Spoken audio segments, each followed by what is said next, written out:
Hello my dear students, welcome back to my YouTube channel. मेरे YouTube channel पर आप लोग का बहुत बहुत स्वागत है।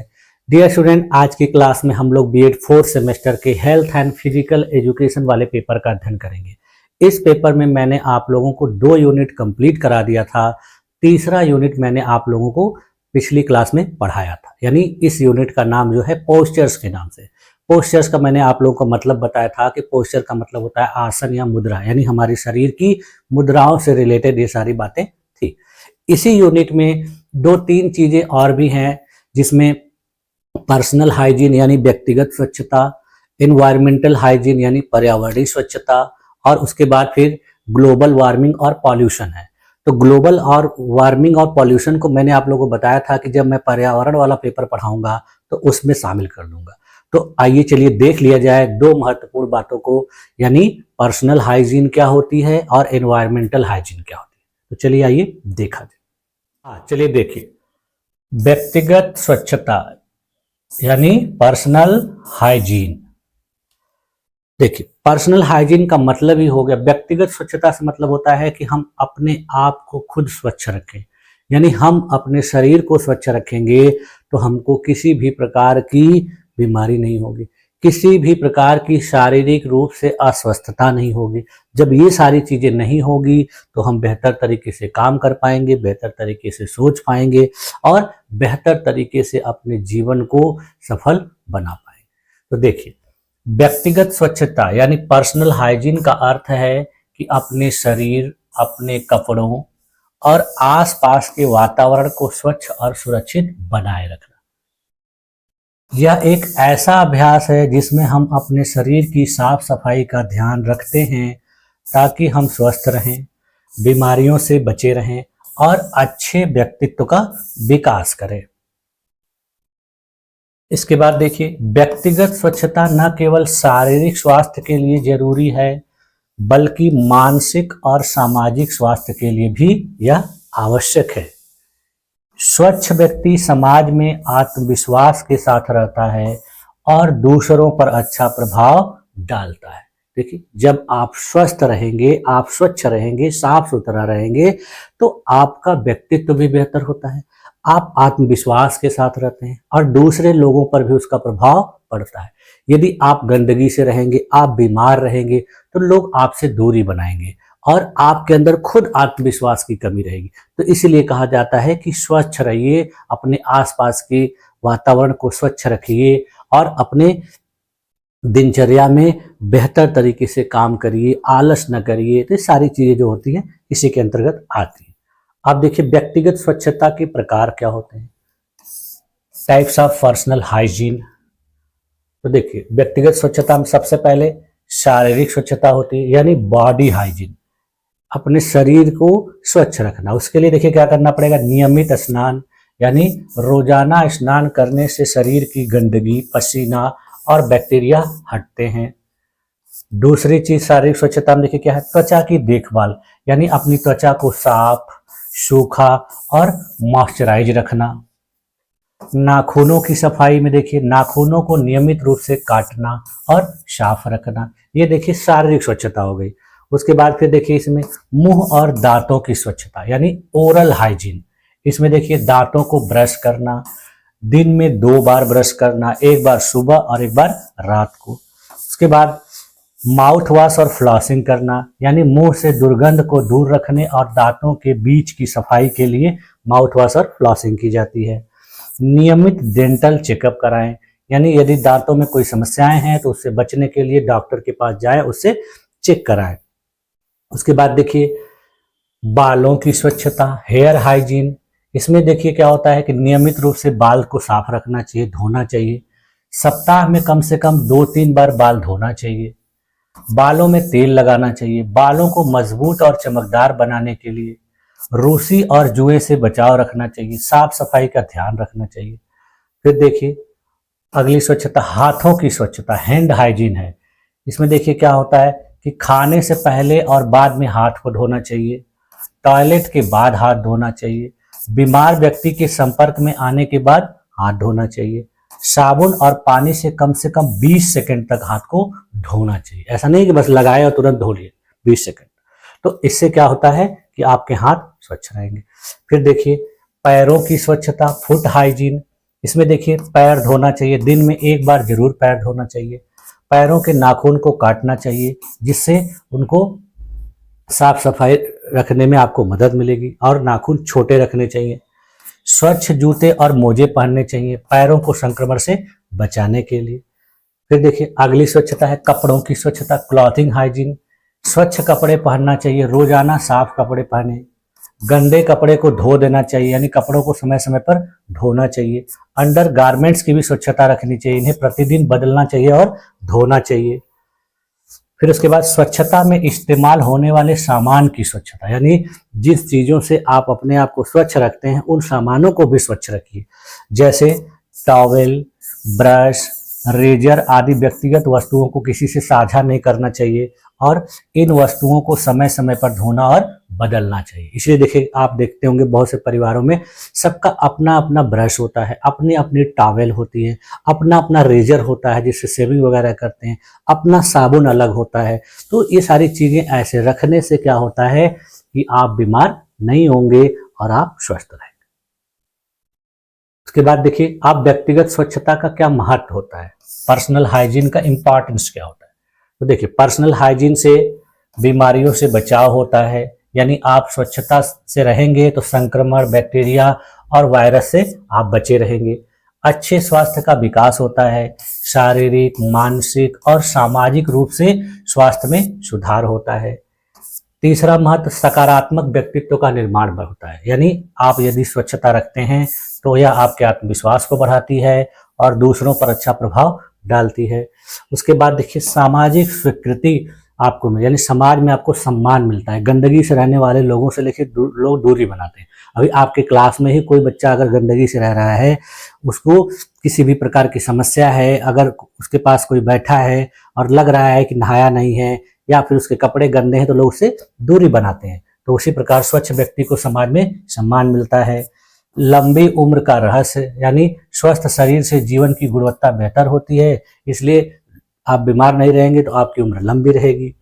मानसिक रूप से शांति मिलती है, यानी अगर वातावरण स्वच्छ है तो आपको उससे शांति मिलेगी, मानसिक तनाव कम होगा और आप उसमें बेहतर महसूस करेंगे।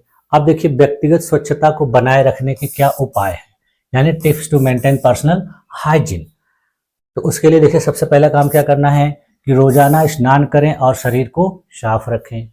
दूसरा क्या करना है, दांतों को दिन में 2 बार ब्रश करें और माउथ वॉश का प्रयोग करें। हाथों को नियमित रूप से धोएं, खासकर खाने से पहले और बाद में। बालों की सफाई का ध्यान रखें, समय समय पर बाल धोएं।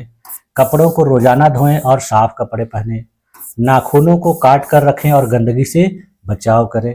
पैरों की सफाई का ध्यान रखें और उचित तरीके से जूते पहनें। उसके बाद अपने आसपास का वातावरण साफ रखें, जैसे कि घर, कमरा, बाथरूम इत्यादि को। पानी को साफ और सुरक्षित तरीके से सेवन करें, गंदे पानी का सेवन न करें, खुले हुए पानी का सेवन न करें। व्यक्तिगत वस्तुओं को किसी से साझा न करें। यह हुआ व्यक्तिगत स्वच्छता को रखने के लिए उपाय। अब देखिए बच्चों में व्यक्तिगत स्वच्छता का क्या महत्व होता है, यानी importance of personal hygiene in children. तो देखिए बच्चों में स्वच्छता की आदतें बचपन से ही डालनी चाहिए। बहुत से बच्चे होते हैं जो ये सब चीज़ों को ध्यान नहीं रखते, इसकी वजह से वो बीमार रहते हैं। तो इसकी जिम्मेदारी गार्जियन की होती है, घर में गार्जियन की होती है और स्कूल में आपके जैसे टीचरों की होती है। तो टीचर को देखना होता है कि कौन सा बच्चा सही से है, साफ सफाई से रहता है कि नहीं। तो ये सारी चीज़ें उसके अंदर आपको आदत डालनी होगी। उन्हें हाथ धोने के लिए, नाखून काटने के लिए, दांत साफ करने आदि आदत के लिए आपको सिखाना चाहिए। इससे वे जीवन भर स्वस्थ रहेंगे, स्वच्छ रहेंगे और अच्छी आदतें विकसित कर पाएंगे, जिससे उनका मन मस्तिष्क सही तरीके से काम करेगा और किसी चीज़ को सीखने में उनको किसी भी प्रकार की कठिनाई नहीं हो। तो देखिए व्यक्तिगत स्वच्छता का कंक्लूजन क्या निकल के आ रहा है कि व्यक्तिगत स्वच्छता न केवल हमारे शरीर की देखभाल है, बल्कि यह हमारे जीवन की गुणवत्ता को भी बढ़ाती है। इससे हम बीमारियों से बचे रहते हैं, आत्मविश्वास में वृद्धि होती है और समाज में सम्मान प्राप्त करते हैं। व्यक्तिगत स्वच्छता की आदतों को अपनाकर हम एक स्वस्थ, सुंदर और सुखी जीवन व्यतीत कर सकते हैं। ठीक, तो इस प्रकार से आज देखिए ये व्यक्तिगत स्वच्छता के बारे में हो गया। अब दूसरा टॉपिक है पर्यावरणीय स्वच्छता। Environmental hygiene. जैसे अभी आप लोगों ने देखा कि व्यक्तिगत स्वच्छता का मतलब होता है अपने आप को साफ सुथरा रखना, अपने आसपास के जो स्थान है, जहां आप बैठते हैं, जहां सोते हैं, जहां खाते हैं, जहां नहाते हैं, उन सबको साफ। अब ये हो गया पर्यावरण को स्वच्छ रखना, यानी आप जिस वातावरण में रहते हैं, आपका घर कहाँ पर है, आपके अगल बगल की स्थिति क्या है, इन सारी चीजों को साफ। देखिए, पर्यावरणीय स्वच्छता एनवायरमेंटल हाइजीन का अर्थ है अपने आसपास के प्राकृतिक और मानव निर्मित वातावरण को स्वच्छ, सुरक्षित और प्रदूषण मुक्त बनाए रखना। इसका उद्देश्य मानव स्वास्थ्य की रक्षा करना, बीमारियों को रोकना और जीवन की गुणवत्ता को बढ़ाना है। यदि देखिए आप अपने आसपास के पर्यावरण को सुरक्षित नहीं रखेंगे तो आप अपने घर में खुद से कितना भी स्वस्थ रहें अपने आप को बना के, लेकिन जैसे ही घर से बाहर निकलेंगे आप बीमारियों के शिकार हो जाए। आप अपने शरीर को बहुत साफ सुथरा रखते हैं, कपड़े अच्छे पहनते हैं, नियमित स्नान करते हैं, बालों को साफ करते हैं, लेकिन आप जहाँ पर सोते हैं, जहाँ पर बैठते हैं, या फिर आपके घर के अगल बगल गंदगी है तो उससे आप प्रभावित होंगे। देखिए, पर्यावरण में हमारी प्राकृतिक संपत्तियां जैसे कि हवा, पानी, मिट्टी, पेड़ पौधे, पशु पक्षी और मानव निर्मित संसाधन जैसे घर, सड़कें, नालियां, भवन आदि शामिल होते हैं। तो इन सभी की स्वच्छता बनाए रखना पर्यावरणीय स्वच्छता कहलाता है। यदि आप पर्यावरण स्वच्छता नहीं रखेंगे, इसका मतलब कि आप पर्यावरण में पाए जाने वाली प्राकृतिक रूप से जो चीज़ें होती जैसे हवा, पानी, मिट्टी, तो इन सब को साफ रखना पड़ेगा आपको, पेड़ पौधों को देखना पड़ेगा। उसके बाद आप अपने घर, सड़कें, नालियों, इन सारी चीज़ों को साफ सुथरा रखेंगे, तब जाके कहा जाएगा कि आपके यहाँ का पर्यावरण पूरी तरह से स्वच्छ है।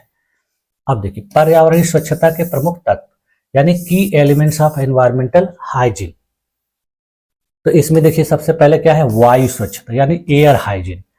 स्वच्छ और प्रदूषण मुक्त हवा का होना बहुत आवश्यक होता है। वायु प्रदूषण यदि है कहीं पर, यानी वहाँ की वायु प्रदूषित है, तो वहाँ पे लोगों को अस्थमा, ब्रोंकाइटिस और अन्य श्वसन संबंधी रोग होने की संभावना बहुत ज़्यादा रहती है। तो इसका उपाय क्या है कि पेड़ पौधे लगाना चाहिए, वाहन प्रदूषण को कम करना चाहिए। इसीलिए आप लोग देखते हैं कि बहुत से शहरों में जो गाड़ियां बहुत ज़्यादा धुआं वगैरह देती हैं, उन गाड़ियों के ऊपर बैन लगाया जाता है, उनको गाड़ियों से चलाने से मना किया। इसलिए देखिए सरकार इस समय हरित ईंधन के ऊपर बहुत ज़्यादा जोर दे रही है, यानी डीजल पेट्रोल से चलने वाली गाड़ियों की संख्या को सरकार चाह रही है कि कम किया जाए। इसलिए देखेंगे आप लोग सीएनजी से चलने वाली गाड़ियां बहुत ज़्यादा मात्रा में अब धीरे धीरे मार्केट में आ रही हैं। उसी प्रकार इलेक्ट्रिक से चलने वाली जो गाड़ियां हैं वो आ रही हैं। इससे क्या होगा कि जिस क्षेत्र में ये गाड़ियां चलेंगी वहाँ की हवा बहुत शुद्ध रहेगी, प्रदूषित नहीं होगी। धूल, धुआं और जहरीले गैसों से बचाव रखना चाहिए। औद्योगिक प्रदूषण को नियंत्रित रखना चाहिए। इन सारी चीज़ों को करने से वायु स्वच्छता बनी रहेगी। फिर उसके बाद देखिए पानी की स्वच्छता, वाटर हाइजीन। इसमें देखिए क्या होता है, स्वच्छ और सुरक्षित पानी का उपयोग स्वास्थ्य के लिए बहुत जरूरी होता है। यदि कोई व्यक्ति गंदा पानी पीता है, गंदे पानी का सेवन करता है, तो देखिए उसे हैजा, डायरिया, टाइफाइड जैसे बीमारियों का डर बना रहता है। और ये बीमारियां अगर आप इन सब चीज़ों में सुरक्षा नहीं रखेंगे तो आप ग्रसित हो जाते हैं। तो इसका उपाय देखिए क्या है कि पानी को उबाल कर या फिल्टर करके पीना चाहिए। यदि आपको लगता है कि आपके यहाँ का पानी शुद्ध नहीं है, स्वच्छ नहीं है, तो आपको उस पानी को उबाल कर या फिर फिल्टर करके पीना चाहिए। पानी के जो स्रोत होते हैं जैसे तालाब, नदियाँ, कुएं इत्यादि को प्रदूषण मुक्त रखना चाहिए। देखना चाहिए कि उसमें प्रदूषण न हो। वर्षा जल संचयन को बढ़ावा देना चाहिए, यानी वर्षा का जो पानी होता है इधर उधर नष्ट न हो, उसको संचित करके रखना चाहिए। फिर उसको फिल्टर करके पानी के रूप में उपयोग किया जाना चाहिए। देखिए आप लोग बहुत से बड़े बड़े शहरों में देखते हैं कि वहाँ पर पीने के पानी का अभाव होता है, तो वहाँ पर आप देखते हैं कि नदियों के, तालाबों के, इन सब पानियों को रिफाइन करके, फिल्टर करके फिर पीने के लिए उपयोग किया जाता है। उसके बाद देखिए गंदे पानी की निकासी का उचित प्रबंध करना चाहिए। अगला है देखिए मिट्टी की स्वच्छता यानी सॉइल हाइजीन। इसमें देखिए उपजाऊ और स्वच्छ मिट्टी से ही खेती और स्वस्थ जीवन संभव है। यानी आप जिस मिट्टी में खेती कर रहे हैं, जिसमें अनाज उगा रहे हैं, फल सब्जियां उगा रहे हैं, वो मिट्टी स्वच्छ होनी चाहिए, यानी इसमें किसी प्रकार के रासायनिक पदार्थ नहीं होने चाहिए। यदि रासायनिक पदार्थ खतरनाक हैं तो वो आपके उस अनाज में चले जाएंगे, उस सब्जी में चले जाएंगे, फल में चले जाएंगे, और फिर आप जब उसका सेवन करेंगे तो आपको नुकसान करेगा। तो देखिए, प्रदूषित मिट्टी से भोजन में विषैले तत्व मिल जाते हैं। तो इसका उपाय क्या है कि जो खतरनाक रासायनिक उर्वरक हैं उनका सीमित उपयोग करना चाहिए, कचरों को मिट्टी में नहीं फेंकना चाहिए, पेड़ पौधे लगाकर मिट्टी का संरक्षण करना चाहिए, गंदगी और प्लास्टिक कचरे को मिट्टी में नहीं मिलाना चाहिए, उससे बचना चाहिए। अगला है, देखिए इसका एलिमेंट्स, कचरा प्रबंधन यानी वेस्ट मैनेजमेंट।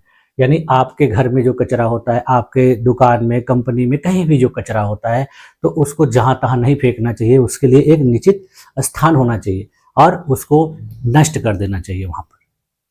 देखिए, सही तरीके से कचरे का निपटान यानी डिस्पोजल करना आवश्यक होना चाहिए। इससे देखिए, अगर आप ऐसा नहीं करेंगे तो गंदगी से संक्रामक रोग और बदबू आएगी और फिर आपको स्वास्थ्य संबंधी समस्या होगी। इसका देखिए उपाय क्या करना चाहिए, कचरे को गीले और सूखे भागों में विभाजित कर देना चाहिए, जैविक कचरे से खाद बनाना चाहिए, रिसाइकल योग्य कचरे का पुनर्चक्रण करना चाहिए। यानी ऐसा कोई कचरा है घर में, खाने पीने की जो चीजें हैं, उसको अगर आप वेस्ट कर रहे हैं, फेंक रहे हैं, तो एक निश्चित स्थान पर रखिए और फिर उसको खाद के रूप में उपयोग करें। कुछ ऐसे कचरे होते हैं जिनको जला दिया जाता है, वो नष्ट हो जाते हैं, उनसे किसी भी प्रकार की समस्या नहीं होती। सार्वजनिक स्थलों पर कचरा नहीं फेंकना चाहिए। अब देखिए, अगला एलिमेंट्स है ध्वनि प्रदूषण नियंत्रण यानी नॉइज पॉल्यूशन कंट्रोल। अत्यधिक ध्वनि प्रदूषण से देखिए तनाव होता है, बहरापन भी हो सकता है और मानसिक समस्याएं भी हो सकती है। तो इनसे क्या करना चाहिए, बचना चाहिए। बचने का उपाय क्या है कि अनावश्यक हॉर्न बजाने से बचना चाहिए, बिना मतलब का हॉर्न नहीं बजाना चाहिए और बहुत ज़्यादा तेज से नहीं बजाना चाहिए। इसलिए देखते हैं आप शहरों में गाड़ियों में हॉर्न का भी एक लिमिट होता है, अगर कोई ज़्यादा तेज हॉर्न बजाता है तो उसके ऊपर जुर्माना लगाया जाता है। लाउड स्पीकर और तेज आवाज वाले उपकरणों का सीमित उपयोग करना चाहिए। औद्योगिक क्षेत्रों में ध्वनि प्रदूषण नियंत्रण के उपाय करने चाहिए। इसके बाद देखिए, अगला है आसपास की सफाई यानी कम्युनिटी क्लीननेस। इसमें क्या होता है, जो सार्वजनिक स्थल होते हैं, पार्क होते हैं, सड़कें होते हैं, बाजार, इन सब की सफाई करना बहुत आवश्यक है। इसलिए आप लोग देखते हैं कि इन सब स्थानों पर सुबह सुबह सरकार के द्वारा जो सफाई कर्मचारी रखे गए रहते हैं, उनके द्वारा झाड़ू लगाया जाता है। आप स्टेशन पे जाते हैं, कहीं भी जाते हैं, तो देखते हैं आप वहाँ पर नियमित सफाई होती रहती है, क्योंकि ये ऐसे स्थान है जहाँ पर हर तरह के लोग आते हैं, बहुत ज़्यादा लोग दिखते हैं। तो जब वहाँ सफाई नहीं रहेगी तो उसका प्रभाव बहुत सारे लोगों पर पड़ेगा और वो बीमारियों से ग्रसित हो जाएंगे। तो इसका देखिए उपाय क्या करना चाहिए कि नियमित रूप से घर को, ऑफिस को और आसपास के इलाकों को साफ सफाई से साफ रखना चाहिए।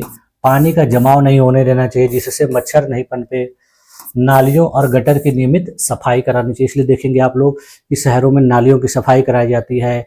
मच्छरों को एक जगह पानी इकट्ठा नहीं करना चाहिए जिससे वो वहां पर न पनपे। तो ये सारी चीजों को ख्याल रखकर स्वच्छता को बनाए रखा जा सकता है।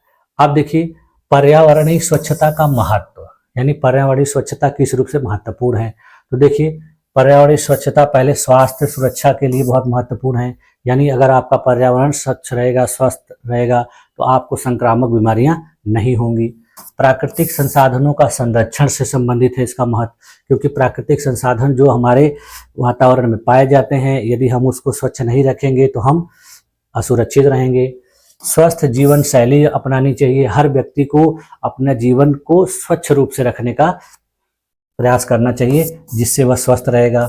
आर्थिक विकास करना चाहिए। यदि आर्थिक विकास होगा बेहतर तरीके से, तब जाके आपको धन की प्राप्ति होगी और आप अपने पर्यावरण को स्वच्छ रखने में मदद करेंगे। जीवन की गुणवत्ता में सुधार होता है जब आप वातावरण स्वच्छ रखेंगे, आप उस वातावरण में अपने आप को रखेंगे तो आप प्रसन्न रहेंगे, इसलिए आप मानसिक रूप से स्वस्थ रहेंगे। प्राकृतिक आपदाओं से बचाव होता है। अगर सही तरीके से कचरा प्रबंधन किया जा रहा है, जल प्रबंधन किया जा रहा है, तो आप बाढ़, सूखा जैसी जो आपदाएं आती हैं उनसे बचे रहेंगे, उनको रोक सकते हैं। पर्यावरणीय स्वच्छता बनाए रखने के उपाय यानी ways to maintain environmental hygiene. तो इसमें देखिए क्या है कि पर्यावरणीय स्वच्छता को बनाए रखने के लिए कौन कौन से उपाय करने चाहिए, जिसमें सबसे पहला उपाय क्या है कि हरियाली को बढ़ावा दें, यानी ज़्यादा से ज़्यादा मात्रा में पेड़ पौधों को लगाएं, पेड़ पौधों को अनायास नहीं काटें, अगर बहुत ज़रूरत है तभी पेड़ पौधों को काटें, लेकिन उनके स्थान पर थोड़े से अलग जगह पर और भी पेड़ पौधों को लगाएं। यानी अगर आपको किसी जरूरत की वजह से किसी पेड़ को काटना पड़ रहा है, उससे कोई दिक्कत हो रही, तो उसके बदले में दूसरे स्थान पर पेड़ों को लगाना चाहिए। कचरे का प्रबंधन करना चाहिए, कचरे को सही जगह फेंकना चाहिए और उसे पुनर्चक्रित करना चाहिए। जहां से आप जल स्रोत प्राप्त करते हैं, यानी पानी जहां से आपको मिलता है, उन सारी चीज़ों को साफ सुथरा रखना चाहिए। प्लास्टिक का उपयोग बहुत कम करना चाहिए, प्लास्टिक के स्थान पर देखिए कपड़े या जूट के जो बैग हैं उनका इस्तेमाल करना चाहिए। ऊर्जा का संरक्षण करना चाहिए, यानी बिजली और पानी का दुरुपयोग नहीं करना चाहिए। स्वच्छता अभियान में भाग लेना चाहिए, यानी आप अपने क्षेत्र में, अपने समुदाय में अगर स्वच्छता से संबंधित कोई अभियान चलाया जा रहा है, कोई कार्यक्रम चलाया जा रहा है, तो उसमें भागीदारी करना चाहिए और लोगों को भी जागरूक करना चाहिए। ध्वनि प्रदूषण को नियंत्रित करना चाहिए, यानी अनावश्यक ध्वनि उपकरणों का प्रयोग नहीं करना चाहिए। सार्वजनिक स्थलों की सफाई रखनी चाहिए, सार्वजनिक स्थानों पर गंदगी नहीं फैलानी। अब देखिए पर्यावरण स्वच्छता से संबंधित कुछ सरकारी प्रयास और अभियान भी चलाए गए हैं जो महत्वपूर्ण है माने जाते हैं। इसमें देखिए अपने देश की सरकार ने पर्यावरणीय स्वच्छता को बढ़ावा देने के लिए कई पहले की हैं, जिनमें देखिए स्वच्छ भारत मिशन जो है एक महत्वपूर्ण पहल है और इसके तहत अपने देश में स्वच्छता को बनाए रखने के लिए, पर्यावरण को स्वच्छ रखने के लिए सरकार के स्तर पर कई प्रयास किए जाते हैं और सरकार इसके लिए कई अभियान भी चलाती है। तो इसमें आपको भागीदार बनना चाहिए और अपने आसपास के वातावरण को स्वच्छ रखने का प्रयास रखना चाहिए। उसके बाद देखिए सरकार के द्वारा नमामि गंगे योजना चलाई गई थी, जो गंगा नदी को स्वच्छ रखने के लिए, उसको गंदगी से बचाने के लिए चलाई गई थी, क्योंकि गंगा नदी आप लोग जानते हैं कि अपने देश की बहुत बड़ी नदियों में इसकी गिनती होती है, क्योंकि इसके द्वारा बहुत से ऐसे राज्य हैं जो प्रभावित होते हैं, लाभान्वित होते हैं। तो गंगा को प्रदूषित से बचाने के लिए ये योजना चलाई गई थी। उसके बाद देखिए प्लास्टिक मुक्त अभियान चलाया गया था सरकार के द्वारा कि ज़्यादा से ज़्यादा प्लास्टिक वस्तुओं का उपयोग न किया जाए, बल्कि कागज़ की वस्तुएं, कपड़ों की वस्तुएं, जूट की वस्तुओं को उपयोग किया जाए। उसके बाद देखिए राष्ट्रीय हरित नीति अपनाई गई थी सरकार के द्वारा, नेशनल ग्रीन पॉलिसी। इसमें कहा गया कि आप प्रदूषित चीज़ों का उपयोग न करें, जो प्रदूषण फैलाने वाली चीज़ें हैं उसका उपयोग न करें। इसलिए देखिए सरकार के द्वारा हरित ईंधन की व्यवस्था की गई। किचन में खाना बनाने के लिए भी देखिए सरकार कहती है कि लकड़ी का, उपले का, ये सब का इस्तेमाल नहीं करिए। इससे क्या होता है कि वायु प्रदूषित होती है, बहुत सारी बीमारियां होती हैं। फिर गाड़ियों में जो ईंधन होते हैं उसको भी देखिए हरित ईंधन इस्तेमाल करने के लिए सरकार कर रही है। बार बार अभी आप लोग सुन रहे हैं कि सरकार के द्वारा अपने देश में रेलगाड़ियां, बसें, ये सब जो हैं हाइड्रोजन से चलाई जाएंगी। हाइड्रोजन एक प्रकार का बिना नुकसान करने वाला ईंधन है, यानी इससे किसी भी प्रकार की पर्यावरण संबंधित बीमारी या स्वच्छता नहीं फैलती है।